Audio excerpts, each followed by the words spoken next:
Snow had come to the island of Sodor, and with it came the yearly closure of the Culdee Railway. The Culdee Railway is a railway that goes high up into the mountains and is hard to operate safely in the wintertime. The manager uses this time to send the engines to the works. The railway can't easily access the works, so the engines are loaded on the flatbeds and taken there by other engines. Culdee was waiting near the Skarloey railway sheds. The engines loved to hear stories from him. And then Ernest whistled, frightening Alaric and Eric. At that moment, Duncan rolled in. "What's so funny?" he said. "Culdee was just telling us about the time Ernest pretended to be a monster." "Pah! There's no such thing as monsters." "I wouldn't be so sure, Duncan. In fact, I've seen a monster before." "Oh, really?" "Yes.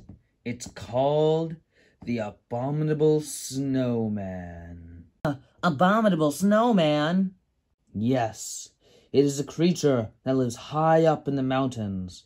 It is described as a hairy human, sort of like an ape. One time, in a surprise snowstorm, I was coming down the mountain when my coach Catherine spotted it. All the engines gasped. "No, really?" "Of course not. He's making the story up." "Sit down, Duncan. I want to hear how this story ends." "Well, if you want the honest truth, Duncan, it was just someone in a costume." All of the engines sighed. "Sorry, everyone." "What did I say?" "Well, that encounter may not have been real, but the legend is."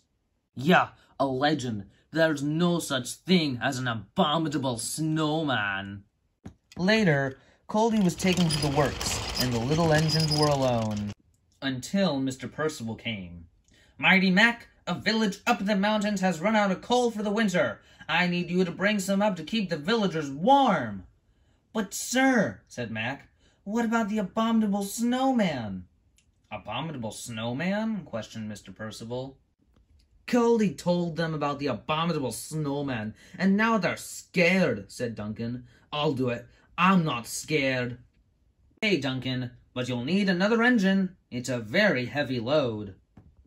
"Oh, can I come, sir?" said Peter Sam. "I don't believe in abominable snowmen." "Of course, Peter Sam." Duncan was attached to the snowplow, and the two engines headed off. It started snowing again as the engines puffed up the mountain. "Visibility is low, Duncan. We'll have to slow down." The engines puffed slowly. They were worried that they wouldn't make it in time. Suddenly, a loud scream echoed through the mountain pass. What was that?" "It's the Abominable Snowman." "Don't be daft, Peter Sam. There's no such thing as an abominable snowman." The engines continued to the village. Peter Sam was sure he had heard the Abominable Snowman.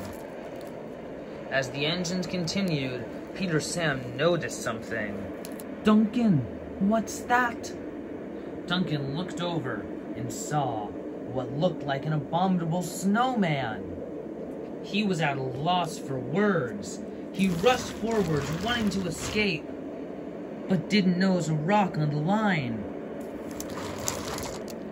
"Oh no!" The Abominable Snowman started walking towards them.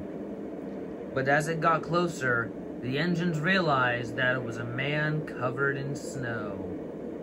"Oh dear, look what you've done, you silly engine. Now the coal will never arrive."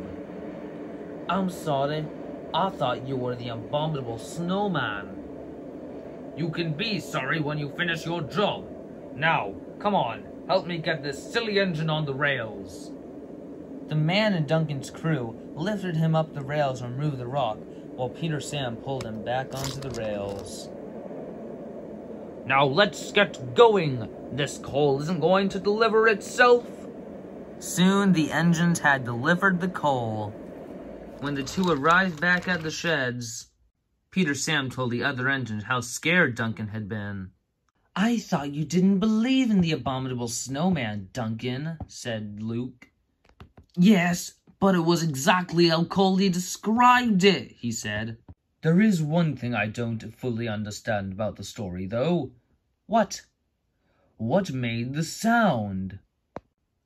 The engines paused. Peter Sam realized that there wasn't an explanation for it. I don't know,